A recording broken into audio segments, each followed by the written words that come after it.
What's up mga brothers? Nilaunch na nga ng Honda Motorcycle Philippines ang inaabangan natin bagong version ng Click 2026 model. Ito na po yung version 4. So dalawang version po ang nilabas nila. Isang Smart Edition at itong Standard version mga brothers. Dito muna tayo kay Black Obsidian metallic ang kanyang kulay. Obviously binago nila yung decals dito, much more appealing and shocking.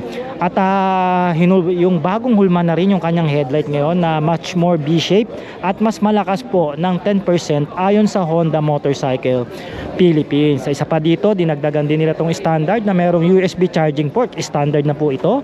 Yan, naka-digital meter pa rin.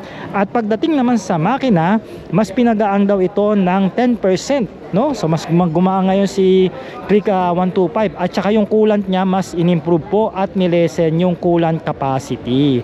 O, di ba?